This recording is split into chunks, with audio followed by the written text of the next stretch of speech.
여러분 안녕하십니까? 5월 3일 정오뉴스입니다. 첫 소식입니다.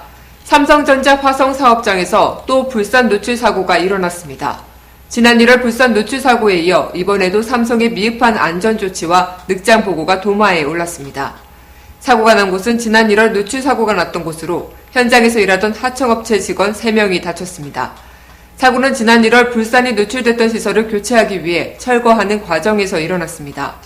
작업자들이 배관의 불산가스를 제거한 뒤 어제 오전 11시 반쯤 배관을 절단했는데 배관에 남아있던 불산이 흘러나온 겁니다. 삼성전자 측은 사고 당시 작업자들이 방호복을 착용하고 있었다고 밝혔습니다.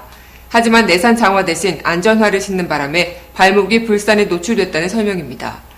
사고가 나자 삼성전자 측은 부상자들을 사내병원에서 1차 치료한 후 1시간 뒤에 외부 병원으로 옮겼습니다. 경기도와 고용노동부에는 사고 발생 3시간쯤 뒤인 오후 2시 40분에 사고 사실을 알렸습니다.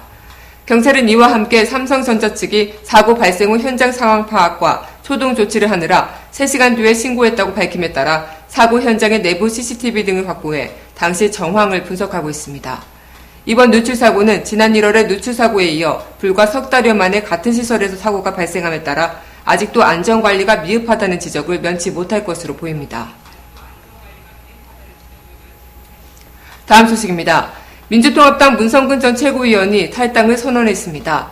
문성근 전 최고위원은 오늘 오전 자신의 SNS에 그동안 정치인 문성근을 이끌어주시고 응원해주신 많은 분들께 죄송하다며 이같이 밝혔습니다.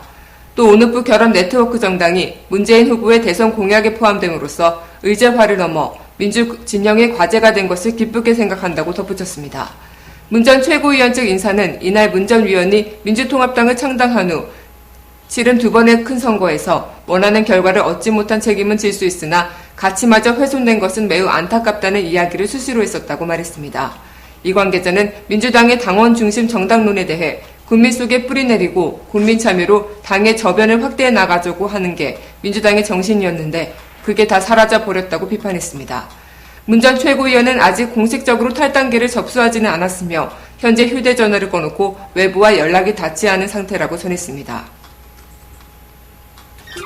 당신입니다.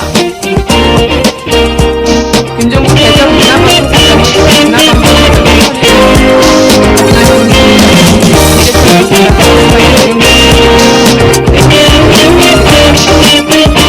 문화방송 콘텐츠의 방송문화진흥회 어제 정기이사회에서 김종국 사장, 구영애 전 MBC 미술센터 사장, 안광한 문화방송 부사장, 최명길 문화방송 보도국 유럽지사장 등 4명의 후보를 면접한 뒤 표결을 통해 김 사장을 사장 내정자로 뽑았습니다. 이에 전국 언론노조는 성명서를 내 김종국 신임 사장을 제2의 김재철로 규정하고 박문진의 결정을 강력 규탄한다며 해직자 복직을 비롯한 문화방송 정상화 요구가 받아들여지지 않을 경우 언론시민단체 등 모든 양심 세력과 현대에 사장 퇴진 투쟁을 전개하겠다고 밝혔습니다. 민주통합당의 당대표와 최고위원을 선출하는 전당대회가 김한길과 이용석 후보의 양자 대결로 좁혀진 가운데 내일 실시됩니다. 이번 경선에서는 전당대회 대의회 투표 50%, 권리당원 대상 ARS 및 우편 투표 30%, 일반 당원, 시민 여론조사 20% 등의 비율로 반영해 당선자를 결정합니다. 2년 임기의 새 대표는 단일성 집단 지도 체제 도입에 따라 한층 강화된 인사권과 예산권을 갖고 대선 패배와 4.24 재보선 참패 이후 침체에 빠진 당을 수습하고 혁신을 통해 재도약을 위한 토대를 닦게 됩니다. 여야가 오늘 대기업 증세에 합의하면서 중단했던 추가 경정 예산안 심사를 재개했습니다. 국회 예산결산특별위원회는 추경에 따른 재정 건전성 확보 방안으로 대기업에 대한 고용창출 투자세 기본 공제율을 1%포인트 내리기로 했습니다. 즉 고용창출 투자 세액 공제는 고용을 유지하거나 늘리는 기업에 대해 법인세를 깎아주겠다는 것입니다. 예결위는 주말에도 추경안 심사를 벌여 4월 임시국회 마지막 날인 7일까지 추경안을 처리한다는 계획입니다. 5월 3일 뉴스를 마칩니다. 감사합니다.